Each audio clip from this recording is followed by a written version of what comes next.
Ladies and gentlemen, boys and girls, welcome to the SAP.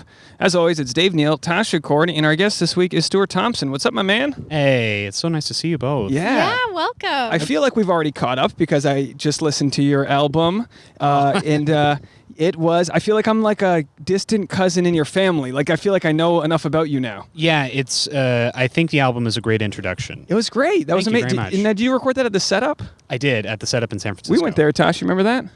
I do. That's the perfect place to record a stand-up album. That was my feeling, and fortunately, I was able to find a date with the guys who run it, Richard and Abhai, and they were both very helpful in getting the recording set up so that it sounds great.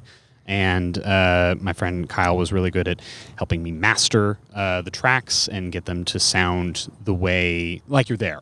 That's what I was surprised about, was that it actually sounded, I mean, it sounded better than, it sounded like really professional. Oh, thank you. I mean, it's a great room, but the crowd felt intimate, which is so funny because when did you record this? Obviously pre-COVID. Yes, I lucked out. It was not something we envisioned, but I recorded this on February 5th of this year. Wow, just in the nick of time. Yeah, and I had tried, I think I had originally planned for it to be sometime in like September or December, and then things got pushed back for any number of reasons. And I'm grateful that things fell the way they fell, because I think if I didn't get to record this at this time, the material might have started to rot within my heart in a way. Because think of all the comics that were going to record in March or April or whatever, and then now they're just on pause, and they're gonna have to write a large segment that's COVID related. There's no gym jokes that you can talk about. They could. My hope is that not everyone has a COVID bit, or if they do, they can come up with a way to talk about it indirectly, or about their life within the sphere of COVID. Right. It's sort of like how every business email nowadays is like, hope you're staying safe and healthy. It's we're tired of it. Oof, yeah. And I want to say that too, but I do feel like sometimes it's falling on either deaf ears or unwanting ears. Yeah. It's like we're hanging in there. Yeah, I do have this urge to always say, like, all things considered whenever I'm telling people how I'm feeling, because I feel this need to qualify it. Yeah. And I don't, maybe I don't need to qualify it. Maybe it's like, things are going pretty well.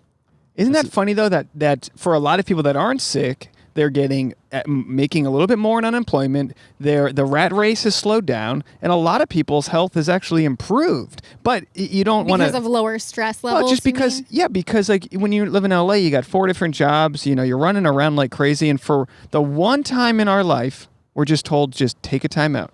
Now, 4 months might be a little excessive, but, I think a lot of people needed to realize maybe it's not healthy, the lifestyle we're living, the rat race that we're running. There's obviously a happy medium somewhere.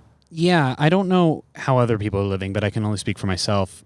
I know my life was, in retrospect, starting to become unmanageable with especially just the amount of driving that I would do here in Los Angeles. And people, will talk about, we drive a lot here. And there's an acceptance to that, if you're willing to let that in.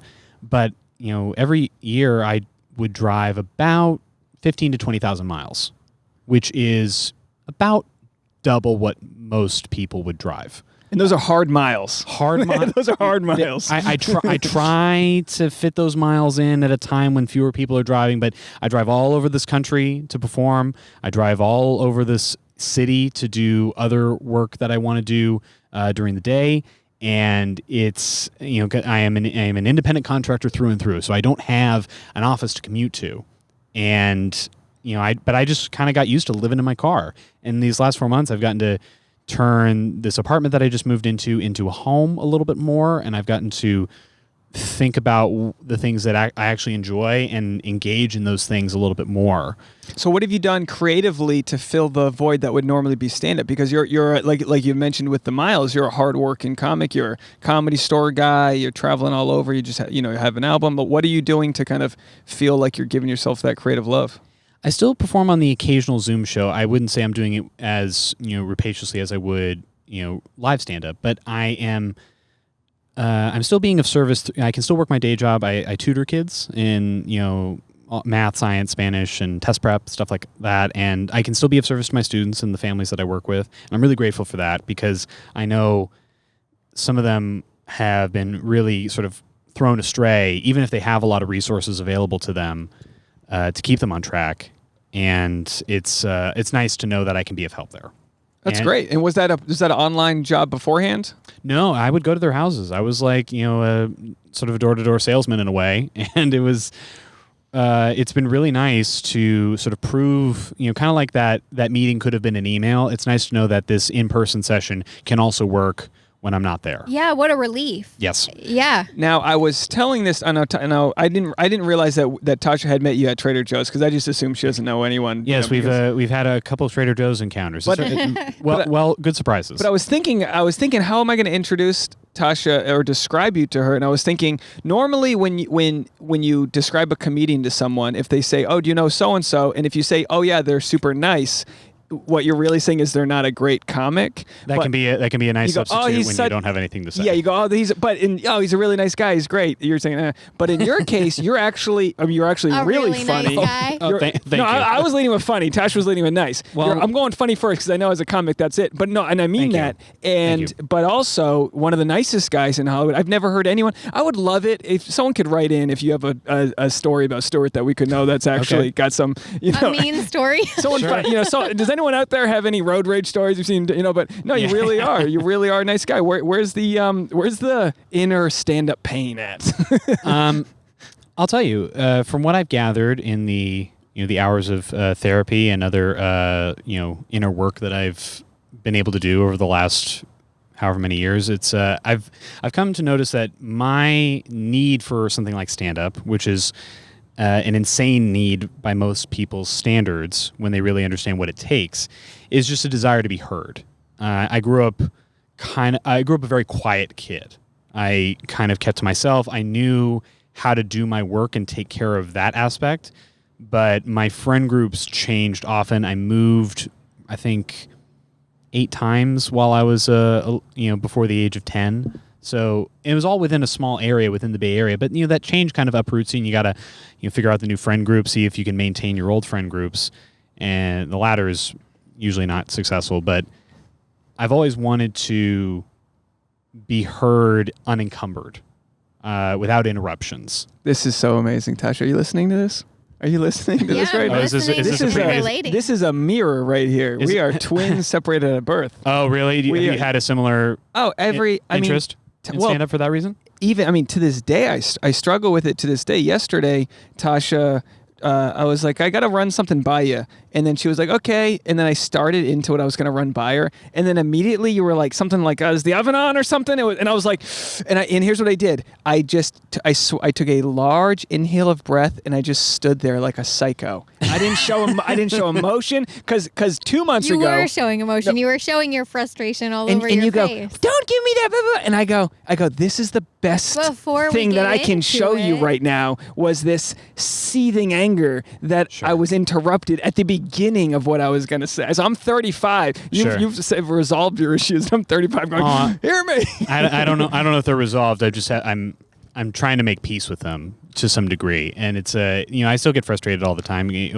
I'm grateful that I have a significant other who's also a comedian who kind of understands these, some of these things that I'm going through. And she also actively encourages me to say what I mean and mean what I say, because she's super direct, and I'm grateful for that. It's not what I'm used to, Dave, you're from Rhode Island, is that right? Yeah, that's right. Okay, yeah. So I'm from the Bay Area, and you mentioned Amor. Maybe you had a similar experience. I grew up in a family that is, very frank, but not super direct.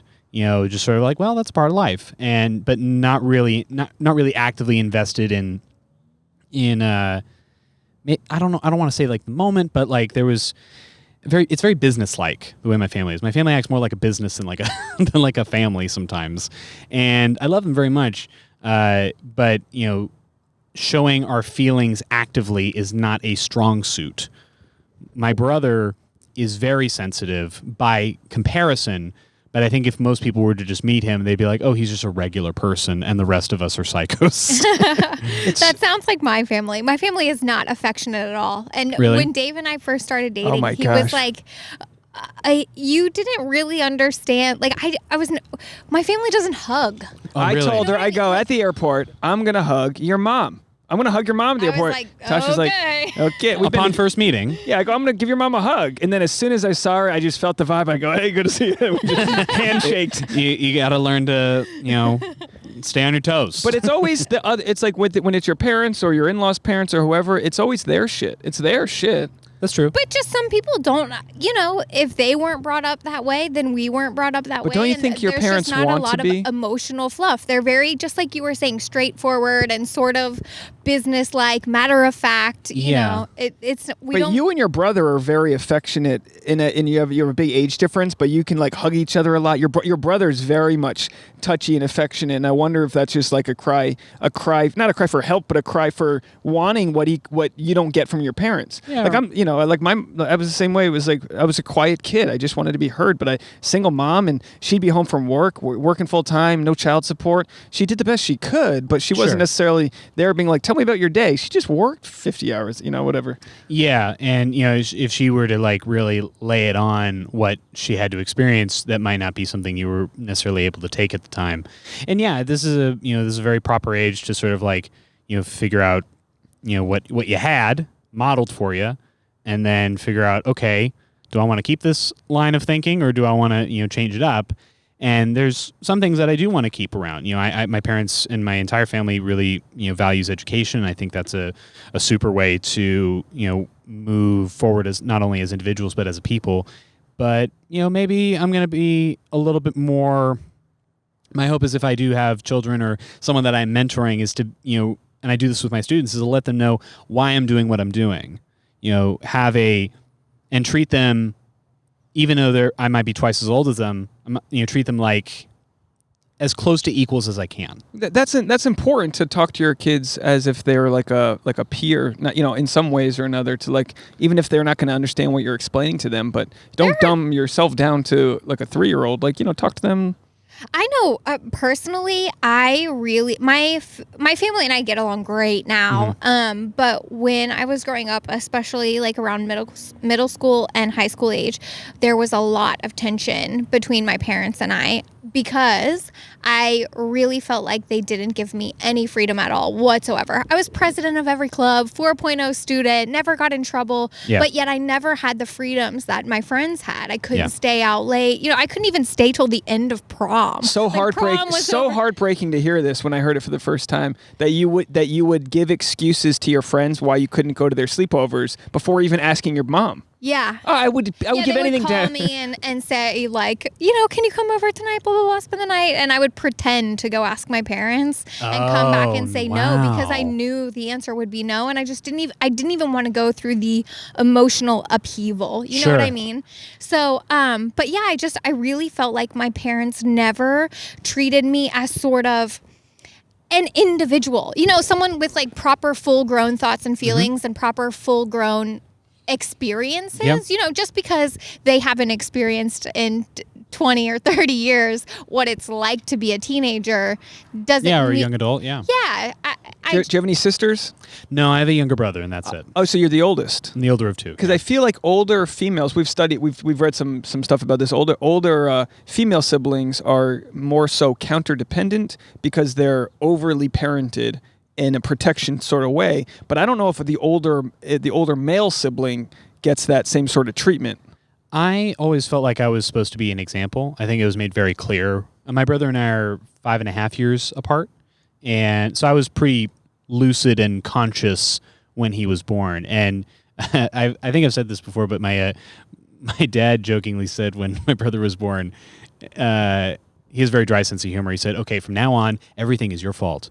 And really funny thing to say if I was 20, but but I was 5 and like I took a lot of shit literally. So it had a little bit of an imprinting effect. Where I did feel this overwhelming sense of responsibility for not just my brother, but for anyone I was involved with. And, that's why I really identified with what you said, Tasha, being this, overachieving person in every regard and always, following the rules. Did you have a fear of breaking rules? Because I certainly did. I still do, honestly. This is you. We just were saying this on the last podcast. We were talking about how I'm such a rule follower, and I get like actually really intense anxiety just about like the possibility of being like perceived the wrong way. But yeah, Sure. I'm very much a rule follower. I definitely rebelled in my like later teenage years against my parents and broke rules. But I feel like that was a last ditch effort to kind of like have some experiences. Yeah. broke rules, speeding. Yeah, I was going to ask how. Well, I would sneak out of the house every Sure. once in a while. We had this one window in our like little bay window area in the kitchen that didn't have a screen in it because my parents actually had like an alarm system on the door that beeped every time you opened it. Sure. So I like couldn't open any doors in the middle of the night. Yeah, it'd be a tough sell. Yeah. So they had this one window that didn't have a screen that was on the ground floor. So okay. I'd climb out the kitchen window to go There you in. go. And what's funny is that, like, yeah, her brother's in college, so you can see how chill your parents are with him because, yeah, it's the third born, whatever. And he's a boy. And so you'll still, as an adult, have this resentment. But I have really. that. Well, but it's still there. It's like you call it out. It's like he's got it's it way noticeable. easier. But yeah. my two younger brothers love them, right? They're 17 and 23. They're great. They are both Eagle Scouts. I never got to do Boy Scouts. I don't sit up at night going, okay. "Oh, we're trying to do Boy Scouts." But my stepdad, because my mom remarried, and he's a great guy. But my younger brothers are more mechanical. He's been able to be a full dad to them, whereas he okay. got me at 11. And believe it or not, I truly believe at that age, you learn something from somebody, but you're already kind of like my sensitivity, my all of my neediness was already well established with Single Mom Club by that point. Sure, you had a lot of stuff sort of set in place. Yeah. Okay. Yeah, the big rebellion I did was, embarking on a career in stand-up. I just because I really tried to go the straight and narrow or the way that was familiar. I tried to be a financial advisor, and I really tried to stick it out at my college, along the path I had chosen, which was economics. So I thought it was. I do think economics is beautiful in a way. There's a sort of fluidity to it, and it's mathematical, which really works for me.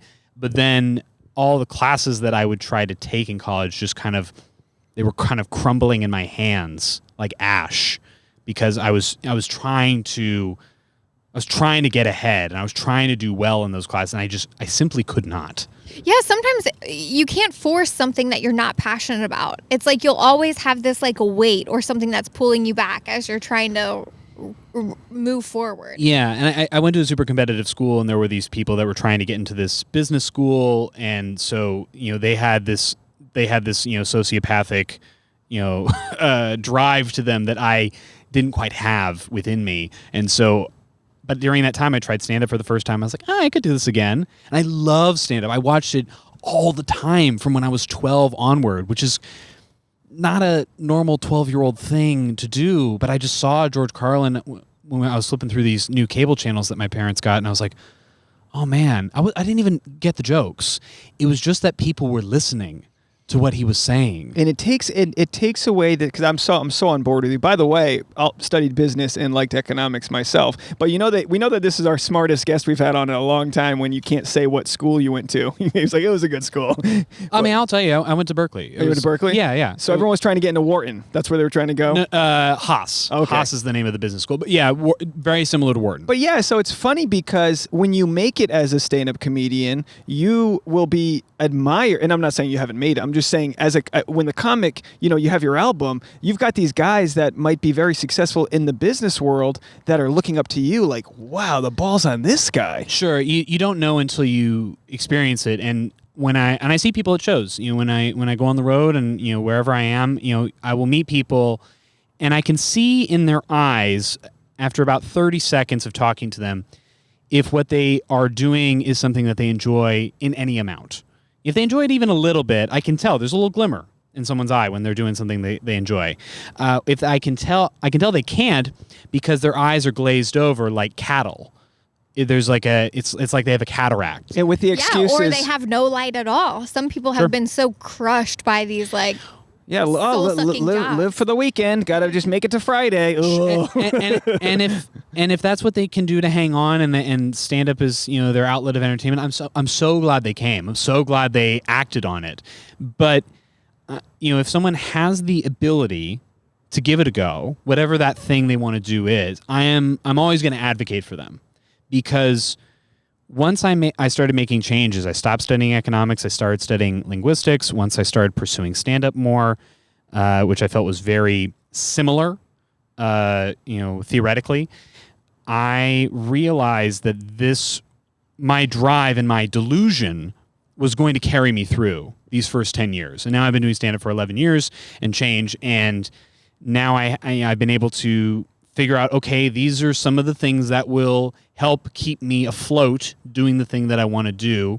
And, I have my flexible day job until stand-up pays for more things, or until the album pays for more things, possibly. Stream it, folks. Yeah, please do. Buy it. Actually, what's better, if they buy it?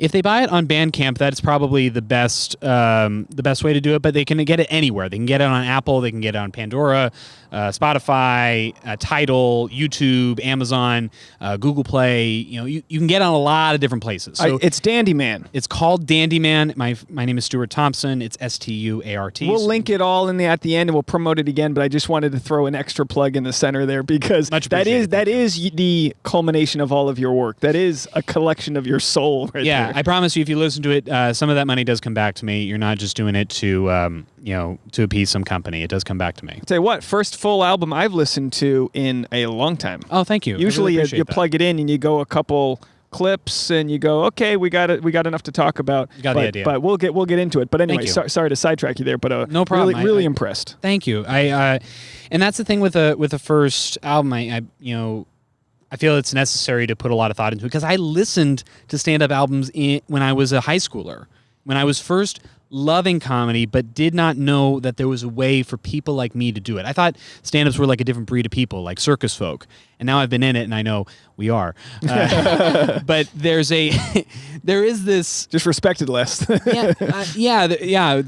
is a craftsmanship to clowning that people really understand somehow more. But I would download albums, by people like Patton Oswalt and Maria Bamford and Mike Birbiglia and Aisha Tyler, and I would try to absorb as much of that as possible. And then I was like, well, it's cool that I got to listen to that. But then I realized I could do it, and now my album is in the place where I found albums before, and hopefully some 16-year-old kid will get to see that and maybe enjoy it and appreciate comedy in some new way. And I would argue that there's a better chance for a 16-year-old now, because right now I always thought albums are better than watching stand-up. There's something about listening that really puts you in the seat and really paints the picture of it, I think. And it's like reading a book. Exactly. You get to imagine. Exactly. And with the overstimulated culture that we have now, I think when people do find stand-up, they go, they can just, everything else can melt away, and they can just enjoy being in the story I hope so. You're telling. I hope so. Yeah. I mean, I know I'm not for everybody. You mentioned earlier, it's like, please send in stories of people not liking story. I'm willing to believe I'm not for everybody. I've done enough shows to realize I'm not for everybody, depending on their situation. But I hope there's, some track, some glimmer of connection that I can get out to, even if it's just absolutely. Well, you mentioned that sometimes when you see George Carlin, for me that was Chris Rock. When you see someone, you go, I can't, what's that? No one's doing that. But then once you start getting into it, you see an open mic, you can get the growth mindset that chips away at the jokes, and then the joke becomes the 3 minutes and the 5 minutes, and you can really understand how you get from nothing to a comedy album. There is a path to it all. And I've always said, stand-up, you're kind of just like an intern till you're the CEO of your own brand.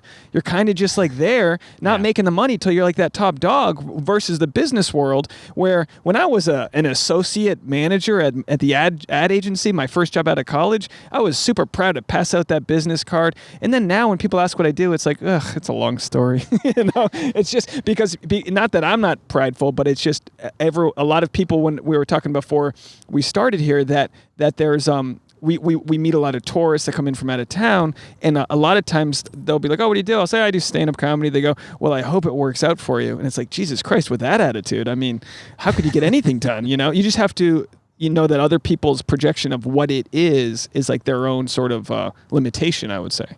Yeah, people are always inclined to project their own experiences onto whatever someone else is doing. I feel the same way when I meet musicians. My cousin's a musician and a fantastic musician as that. If he's a great guitarist, he tours the world.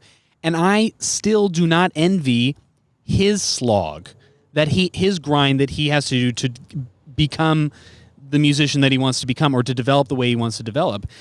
I don't envy anyone else's craftsmanship. Well, we do have this idea that there's sort of like a lottery aspect to success in creative there's only a few of us that can make it. Right. But I think what we've come to realize, well, Dave and I have talked about this before, and I know my experience was similar to yours, I think, when I studied fashion design in school, and I was working in fashion and hating it so much. And when I quit doing that and started modeling full time, it all happened really fast and really easily for me. And I like to call it, I heard this somewhere a million years ago, like following the breadcrumbs, like the Hansel and Gretel. It's like you get like it comes easy at first. You get a couple little like nibbles of success, and your path feels sort of laid out for you so that you can have some encouragement, knowing that like you're okay, now I'm pointed in the right direction. This feels good. This feels like what I want to do. That was really sucking. Can I pursue this? Yeah, looks like I can. Yeah, it's getting over that first threshold for me, at least. I've noticed it within stand-up. Sometimes I'll have to learn a new piece of technology to either make my podcast better, or to make just me doing stand-up on the road easier, or just some little thing that'll help make things efficient for my business. And I am always so fucking reluctant to learn it. Even if it's just a YouTube tutorial away, I will take days to procrastinate to get on it. Yes. Yeah. Is it because you feel like it's hours not spent writing stand-up comedy? No, it's simply just taking that extra step into the unknown. It is that I'm very easily set in my ways. I've been 45 since I was 12. It's I've been kind of like, once I find a groove that works for me, I'm just going to kind of ride it out, unless my girlfriend says, "Hey, have you considered trying this?" Or just anyone saying like, "Hey, look at this new thing that works for me." It's like, oh, maybe there is another way. Dave calls me that like fixed mindset, and I know I'm guilty of it. That I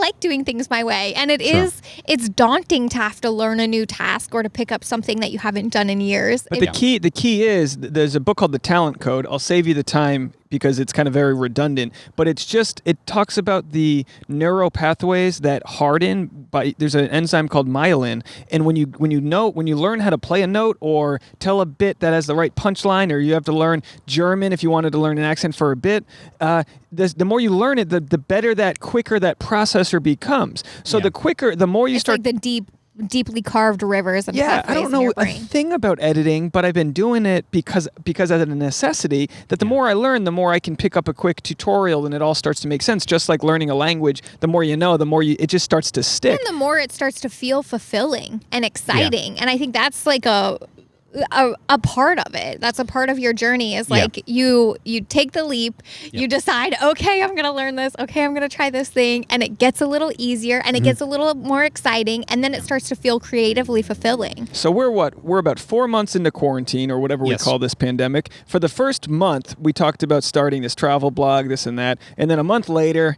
we're kind of like shaming ourselves. But it launched this week. We are ta-travels.com. Tasha's got a travel blog. She didn't know how to use Squarespace. I mean, they say it's easy, but you've made a complex website there. Boy, I'll tell you what, it was not easy. But it was a month of nonstop work. But wouldn't you say in the last month you wouldn't trade that for the world? I mean, you were working till midnight. You were doing things that you wouldn't have done until you bought the laptop and paid for the the Squarespace and just made it happen. And I got Lightroom and started learning Lightroom. Yesterday I was feeling like this really overwhelming and immense sense of gratitude for the pandemic. And I know that everyone obviously is having different experiences. It takes us back to where we started here, talking about like feeling you can still feel good even in a global, weird, horrible. It's an emotional roller coaster. Today I was feeling less grateful. Sure. But I was really overwhelmed with this sense of gratitude and like so thankful that I was given this opportunity. And by given this opportunity, I mean, lost all my jobs, like I didn't have the excuse anymore. Yes. Because I always had excuses before. I was so worn out. I was so tired. I didn't have any like creative energy left over. I didn't have any emotional energy left over. Yeah. So I just didn't have the capacity to take on this project that I had been wanting and dreaming about for years. And finally, it fell like to me on a platter. Yeah. No more excuses. You have all the time in the world, so you need to make this happen. And I was feeling really grateful. I received a lot of positive feedback from our listeners and some people online. Yeah, you could have very easily not taken the action. You know, like in hindsight, it's nice, but you could have very easily been like, no, this is too much. I can't do this. Global pandemic. I can't be focusing on this. It's like, well, you're kind of forced to do nothing else. But good on you. Yeah, and I've talked to a lot of peers of ours in the stand-up world, and friends and family. And some of them have felt inspired to do some things, but not others, and I can totally understand that. I have definitely sort of gone the roller coaster, but the fact that you can see something like this as an opportunity is a huge leap forward compared to other ways to frame something. I've definitely come to a place of acceptance about, maybe this is not, right now is not the time where my services are going to come in the form of me telling jokes to people, at least live. I could work on the album. I did. I had help, which I'm very grateful for. And I'm grateful that people can hear some things that I made that are well produced and well thought out and sound good. So that's something I'm grateful for. In the meantime, the rest of what I'm doing is I am, as you mentioned, learning German. I am learning German. Oh, no way. On my phone. Yeah. Wait, what app are you using an app? Yeah, I use Duolingo. Okay. Well, I just know from your album, Dandy Man, everybody, that you had a very good German accent. And I was like, oh, he's got a good German accent there that you were doing not accent, impression. Yeah, it's a character. So I do like doing voices. I always have loved doing voices, and I have a good ear for them, and it's partially why I have a good ear for learning languages. I learned Spanish in middle school and high school, and I learned French in college, and I've been learning German for the last few months, and I took a break, but I was learning it last year too. And slowly but surely I just learned bits and pieces, and I see language as kind of like a math problem. And I like math, so it's like, okay, this plus this plus this gets you a sentence. And not every language has the same ingredients. But German is really very similar to English, right? In a lot of ways it is. I think certain grammatical structures are, as you get deeper and deeper into it, are more specific, and the clues are different. Did you guys see the movie Arrival?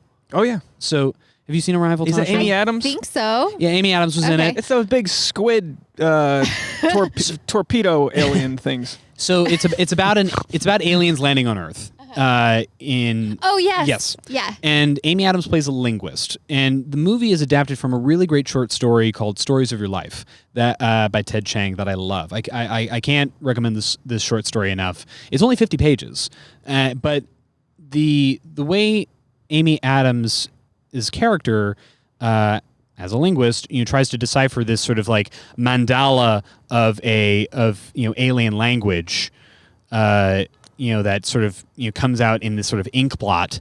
She notices that different parts mean different things, and it goes the same way for German and Spanish and French and English. Some of them are more subtle, but I really like stimulating my brain that way. I really like, I do believe that the way to understand a culture is to understand the way they speak to each other. It's part of the fact that Spanish is gendered kind of allows me to understand why there is it gives me a link to the machismo aspect of like Chicano culture, for example. the fluidity of a Latinate language kind of implies, oh, maybe these people kind of know how to dance better because the way their language moves is just more conducive for it. Yeah, it changes your understanding of the world around you. Yeah. What I was reading something recently, and it was comparing, I don't even remember which language it was comparing to English, but they were saying it's so funny the way we would say like, oh, I dropped this, or I fell, or I hurt myself. It sounds like to them, the way they would say it, that we did it on purpose. Not like there's that an it was an intentional nature to accident. it. Because it's myself. Yeah. Yeah, so I mean, in Spanish and French, there is a reflexive nature to that. You know, there's these reflexive pronouns that we don't have in English. It would be like, I fell myself.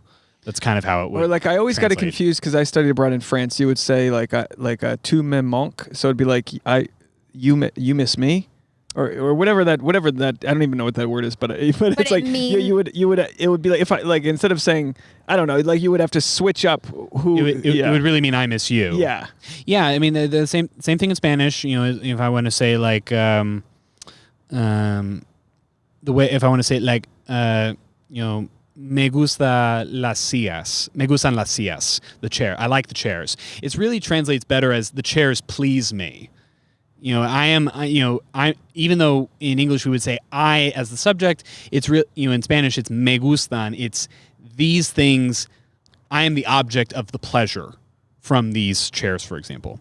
And it's not the same in every language, but you know I've gotten to study some other ones. That's the great thing about linguistics. You learn little bits of phenomena from a bunch of different languages, and it's like a puzzle. It's like a Rubik's cube of words, and I really like that. Now, so that's very interesting. Obviously, with stand-up, there's wordplay. There's it's a sexiness trying to figure out. Oh, does this word hit hard? Does this word have the right stamp to the end of the bit, or does this one? And there is kind of like that thing that you have to sort of think out loud or talk it through, and yeah, there's a lot in common there with learning a language, because it is a language. Because there's some comics that sometimes when you break down a bit, the words aren't that funny, but they just say it in a funny way. Yeah, if you were to write it on paper, you'd be like, what the fuck is this? Yeah, and then you go, what?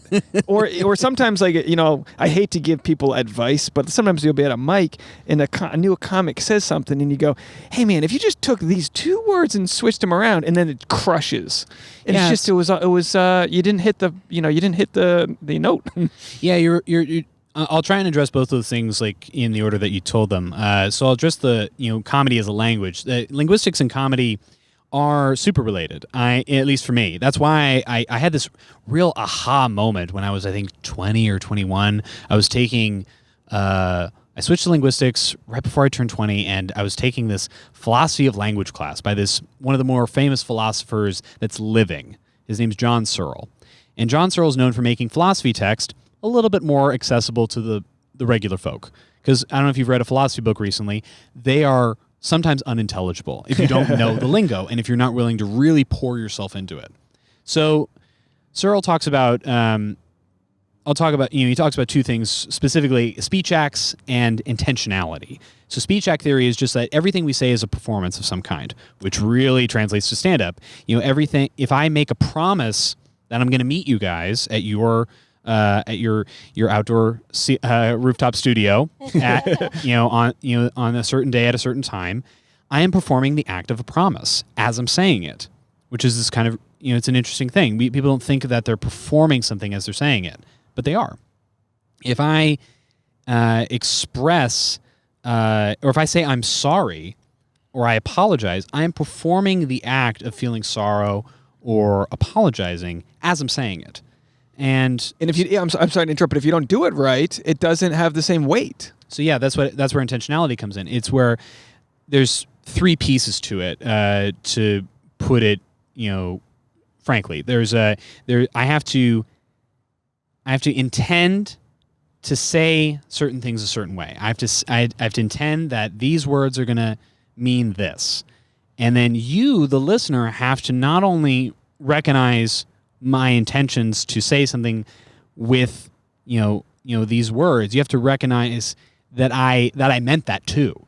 Like you're not just taking those words, I'm sorry or I promise. You have to recognize that I meant to say that too. It's this really, it's like it's almost like a dance between two people. Yeah, you got to. It doesn't. The Bluetooth doesn't connect unless both devices are on that page. That's another way to put it, for sure. For the millennials out there, for the kids. Yeah, and I mean, if I really enjoyed linguistics for that reason. I enjoyed the philosophy aspect of it too, because if I want an audience to feel a certain way, I have to say things a certain way, and that can be involved in the setup. Maybe the setup puts me in a position that is vulnerable, and that makes the audience understand that I am putting myself in a vulnerable position, and they empathize with that vulnerability, hopefully, if they've been in that position. And then that punchline is where I turn it, and then I show my true intentions, and then they're like, oh, the surprise and that biological response that is laughter starts to emanate from them, again, hopefully. So that's kind of the thing that really clicked for me, and I was like, oh, this is, that's, and so it made me really intentional about my wording and my writing. That's very, I think that's probably the most concise advice you could give a comic, really, about including like a multi-dimensional way that it's not just what you're saying, but how you're saying it, and just how you're making people feel. But we talk about this all the time to bring it into apologies. Is that so many? I mean, I have the most altruistic. I mean, everything I say and do for Tasha is because, and you could probably pair it back to me just being needy and wanting your attention. But everything I do is like I make you cook you food, and I just want you to be happy. But I still will fumble something and piss you off. And then in an apology, I have to let you know, like, hey, look, I was trying to do something good, but I am aware that somewhere in my soul, what I was trying to do good didn't come out, or I didn't say it in the tone or the right way. And that can only happen in relationships, or in my case, happens more with our relationships. They're like my buddies. I can just tell them, what's up, and I think they take it more at face value. But with our situation, it's like I have to overly explain, like, you do realize like I meant well, but I understand that I probably came off like an asshole. Like if you didn't receive it well, there's got to be an assumption that like it was lost somewhere. Yeah. In the airways from me to you. Lost in translation. Yeah. Yeah, it's hard to tell, even with people that we love and care about and are close with, because I run into the same things with my girlfriend. There's certain things that I, have to either perform an apology for or make an amends for. I have to not only say that I'm going to do something differently, but I have to actively show daily that I am behaving differently, because I know that intention is what's going to get through to my girlfriend. And I have to, everyone has to be mindful of that. Yeah, that actions really do speak louder than words. It's not just a saying. People really respond to, like Dave was saying, an apology. An apology doesn't mean anything without correction, right? Yeah, and we don't know what people are going to bring to the table. There's, to put it back in the academic sphere for just a moment, is there was another professor who's no longer at Berkeley, and I think she's at Columbia now. Her name's Judith Butler, and she was a rhetoric professor at Berkeley, and she would talk about, I read one of her books for a class, and she talked about there's this gap of time in between when someone says something, performs an utterance, and in between when you, the listener, hear it and when you respond to it. There is a little bit of time when you get to decide how you want to respond to that. Now, everyone's coming with different imprinting, so that complicates it further, but we, as the listener, do have this ability to decide how we want to go forward. And some people in the scheme of stand-up, will either choose to, take it as, oh, that's a funny joke, or that's not a funny joke, or, yeah, that was okay. Or I am offended. Or in the case of a relationship, if I perform an apology or perform an amends, my girlfriend has the opportunity to decide to accept it, or ask questions, or choose to forgive me if that's what she's feeling, or she has the ability to not accept it and decide like, hey, you fucked this up too, and this is what I need from you. So, and this happens with friendships. This happens with our families, and if we have the ability to communicate it, then hopefully we can be effective with our language. Yeah, and some people are just more reflexive than others, right? They don't necessarily take that moment. They don't to take that stop split second and think and really. And that's a sign of, in one way, an enlightenment, to be able to digest what someone's doing and go, I'm going to choose not to react to that, because offense is really on the receiver to decide if it's something they're going to feel. Yeah, and most times in stand-up, I would use that Judith Butler reference to be like, well, if you're offended, that's your fault. That's kind of how I would approach it. But like, it's... Boy, we could use that more in society. Yeah, and you know what people who are offended love is when you use a literary reference to show why they're wrong.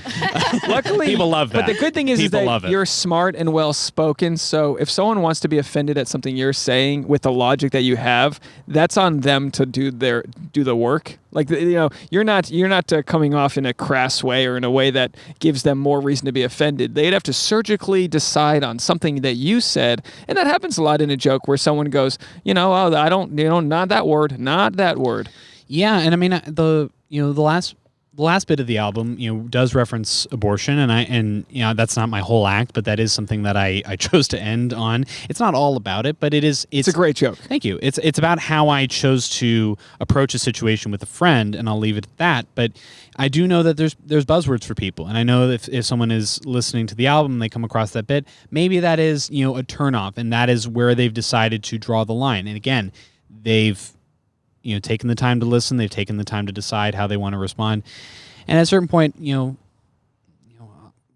hope I get them another time. Usually, I mean, I suspect you won't have one person who's offended, because if they truly do listen to a full, hour of your time, there is a benefit that is extended, based on like getting to know you as a likable person. And by the way, I'll say this just as a side note, because I'm all sales today, Tasha, that I was listening to it on the way home from Trader Joe's. I'll talk about that in a second. But I hit that corner when I hit that joke, and knowing, hey, that's my time, good night, or whatever. And when you finish that, I got goosebumps, because I just knew that was like the end of so much thought and energy that you had put into it. That just as a comic, I could relate to that feeling of like, I did it. And now that's that 1 second you get, or the 5 seconds to just absorb the audience. And I used to love that before I even did stand-up. I used to love waiting for that moment. Like, it's almost like when you're waiting for fireworks. You're waiting for that grand finale. You're like, oh, is this the grand finale? I remember as a kid being so excited for the grand finale. I didn't even, I probably didn't even enjoy the normal fireworks. But when you're waiting for the comic to end, you're like, oh, he's picking up some steam. He's on a good bit here. And then, hey, that's my time. I got to go. And then it gives you permission to give them that love you wanted to give them. I hope so. And if people are listening to it all the way through, first of all, thank you. But second of all, my hope is that there is an understanding. I did put a lot of thought into where things are going to go. That was the thing I enjoy about stand-up, is like, okay, I've got these ideas. Now, what's a way I can cohesively string these together?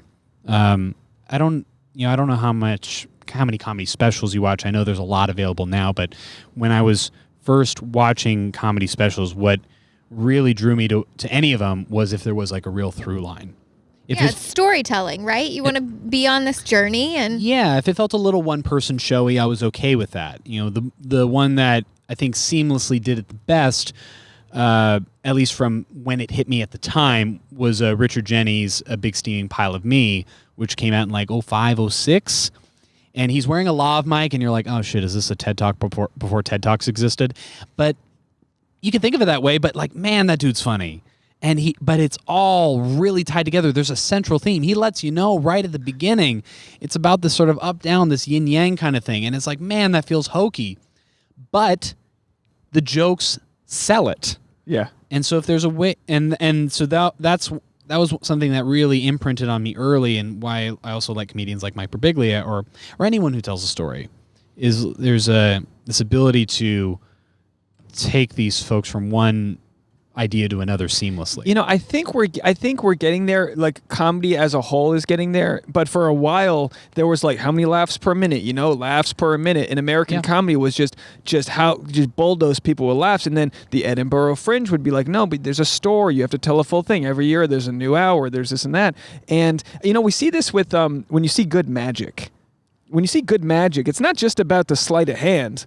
It's about we saw David Copperfield, and it's probably a bad example, but he just, everything was bullshit. Everything in the act was bullshit. But he was like, as a boy, I would go. And he would have photos. And it's all fake. None of it's true. Okay. But he's telling this. He's selling this story. And through the whole hour and a half performance, he's really only doing 3 to 4 illusions. Okay. You know, but he's stretching it out. And then there's the beginning, middle, and end. And then actually, Tasha, the last time you probably watched a full special, cried Ali Wong. And then she wraps it all around with this crazy big, I don't want to spoil it for people, but her first pregnant special, I think she's done 2, right? Yes. Her first one, she really ties in this whole theme that makes you go, fucking, that was good. Yeah, it's incredible writing. And I remember watching it, I was like, oh man, this really ties together. And it hooks me. It's not going to hook everybody. Some people just want jokes, and good on them. You know, there's people for that, for those people. It's interesting that you mentioned magic, as I never thought of it in a. I don't seek out magic. It's, you know, I've never really been a huge fan of it. My girlfriend doesn't like being lied to, so. I said this last night to her. Yeah, I said this to Tasha because she got lied to by what do they call, the clairvoyant? There was this magic act, and they were like pulling apart people's photographs, and because we go to the Magic Castle a lot, or back in the day when you could, because Tasha was a magician's assistant. She's been you were cut in half. Yeah. And actually, why don't you tell the story, because I got to reset this camera. Okay. I was a magician's assistant. That was one of my just like random jobs that I fell into when I first moved to Los Angeles. And so I could see you being presentational like that. Yeah, and a little bit, you know, modeling background, acting background. Sure. Dance background. You sure. gotta be limber. But, yeah, sometimes, yeah.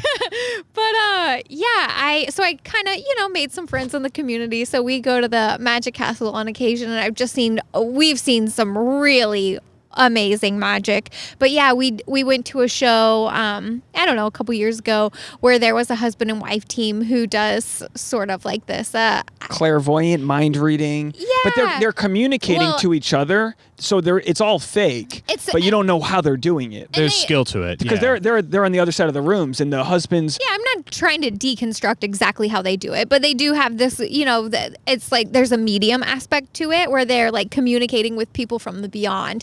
And so they were asking for audience members who had a photo in their wallet. Which, of course, is going to be sentimental. My dead grandma.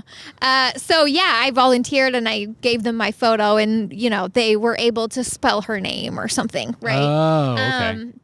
But she's had a drink or two. Her grandmother's just passed away, and I'm going, you better not cry, because this is what they want, and it's completely fake and all that. And it's like, this. Come on, you worked in magic. You understand that this isn't real. But all of this came up because we were watching the documentary last night of Mucho, Mucho, Amor. It's in the new documentary on Netflix. Walter Mercado, yeah. Exactly. Really excellent stuff. Yeah. He's got a hat like yours, by the way. I mean, I'm sure he had many hats like mine that were far more fabulous than I could pull off. We got to bring capes to stand-up comedy. We need a good stand-up comedy cape. Yeah, I think it's time. Write your set list on the inside. But what was the point of this that you were trying to bring up? Well, the point is that you were saying your girlfriend doesn't like to be lied to, which, by the way, just as an aside, Anna was on our episode 205 of our podcast. Oh, okay. We're in the 400, so she was on here 3 years ago. Crazy. So you guys have been together for a long time, since we interview you guys at 3-year intervals now. Yeah, it would be. It would be 4 years in about a month. Oh wow! Congrats. Yeah. That's awesome. Thank you. So she doesn't like being lied to. So no, she does not. So no magic. No magic. Well, surprises are okay, but no magic. Well, if she changes her mind in the future, when the world is safe, you should come. You guys are open invite to the Magic Castle with us. Much appreciated. I would like to really test that out, because I would like to see if maybe there can be some nuance to her distaste for it. Because I mean, I have my, I guess prejudices is the right word, but it's just not something that I'm familiar with. So I'm willing to try most things once. I just like to be impressed. And some of this magic is so impressive and so unbelievable. Yeah. It's really exciting. Well, as a comic, you would love the Magic Castle, because there's probably 5 different rooms. Everything from the close-up room, which is a little amphitheater that only seats maybe 20 people. Everyone's in shirts and tie. Everyone's fully dressed up. And then there's the big illusion room, and then there's magic happening while you're waiting in line. So it's like there's all these different rooms that and then you can see the good magicians really crush their set. You can see them working towards it, doing callbacks. There's a lot of humor. I mean, a lot of it's. I feel like a lot of magic humor is where comedy used to be, where they probably share a lot of the same jokes. It's a lot of the same. A little corny. Yeah. Oh, super. Yeah. And they're all. And then what do they call the people who like magic? The magic fuckers. What are they called? I have no idea. There's a term for it. A groupie for a magician? Yeah. I don't know. Chuckle fuckers is what the comics term is. But there's a type of people that do like being lied to, and they're at the Magic Castle. They love magicians. And let me tell you. I can understand wanting to believe. I think that might be the origin of my lack of seeking out magic is I am so analytical, and what I love about comedy is applying real reason to a situation. And I don't feel like magic does that, at least in my experience. And so you might just get caught up in like the deconstruction of it. Well, yeah. I do often. There was a guy who came to the Comedy Store. I can't remember if I was still working there, but he was doing close-up magic right on the patio. And I would see this group of maybe 20 comedians and staff huddle around this fella, and then every time he would do a trick, they would all just like burst away from him. Some guys had to walk away. They'd like walk down the street. Like, I can't right now. I can't. Stop it. It was like that David Blaine parody sketch. It's like, what the F, David Blaine? Like he just pissed orange soda. It was that kind of that level of astonishment. And I'm so used to picking things apart that it probably prevents me from enjoying. Well, it's unsettling because with comedy, the punchline lets you the roadmap set up to when you hit the punchline, you make that neurological connection that's how you got from A to Z. And where in magic, you don't get to know. By the way, I always like to point out when we actually hit sunset, sun just went down. We are on the roof, and it got nice and cool out here. Yeah, it did after being a blazing hot day. Yeah. Night and day. We'll go for a couple more minutes and then we'll get out of here. But yeah, there are a lot of similarities in the sort of vagabond lifestyle because in magic you're really bad until you start to get good. You know, our friend Red, man, what's Coppertop? Carl Coppertop. He's one of the best close-up magicians in the world, and he blows your mind. I'm sure he does. And it's like. And it's like he started at 10, just Rubik's Cubes, just nonstop. You know what I mean? Like the amount of hours that, like we like to circle it all back, what we talked about at the beginning of the podcast, you have to have a true passion, a true live, breathe, and die passion for the craft to get to that level. Otherwise, you're just doing kids' parties on a Sunday. You know, there's like... And isn't it fulfilling to like spend your life pursuing something that you're that passionate about? I mean, that's kind of my goal is to live a life where I feel inspired and passionate every day. Yeah, and I always say this. I always say it's good to not only have an opportunity, but to know that it's out there, because opportunities just exist. They're like ghosts, right? They're just out there. They're just floating around. Yeah, and they're there if you're willing to see them. Yeah, that's how I make everything. And I believe in opportunities.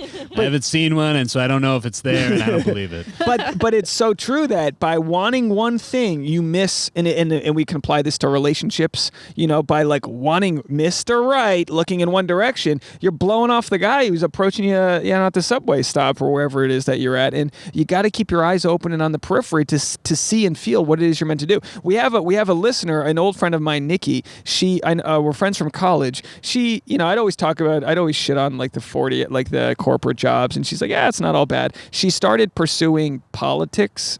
And she got into, I don't want to butcher what she's doing, but it's city level in Massachusetts, and she's like the AOC of that town. So she's working on a local level. Yeah, and it's like, but I think a couple years of that, then you go state senate, and it's like you start to prove yourself on that level. I mean, she's really like letting this old boys club know what's up. I mean, they're not showing up to meetings, and she's posting about it. Like, she's by the books, and she loves doing that, and she went to college to be a journalist, didn't quite do that, and then now is finding the political angle, which obviously with journalism and politics, it's, there's skills that are combined there. But there's something beautiful about seeing somebody find what it is they're meant to do, and then all of these what appeared to be senseless jobs that you had in the past, or skills that you learned along the way, all sort of work together, kind of like a Rubik's Cube, to bring that back. They all, the Rubik's Cube doesn't look like you're about to solve it and then until 2 moves away, and then you're like, oh shit, boop, boop, boop, and then you're there. And that's kind of what it can be to find your passions in life. Yeah, I mean, it's kind of like what we were talking about before.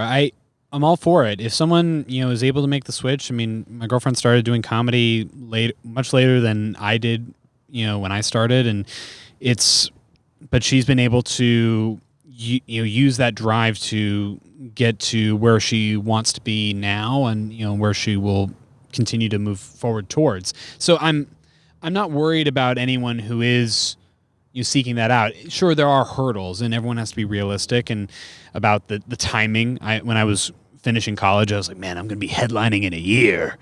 and it was not the case, but it was, it was nice to have, but however delusional you are about what you want to do, I'm all for it.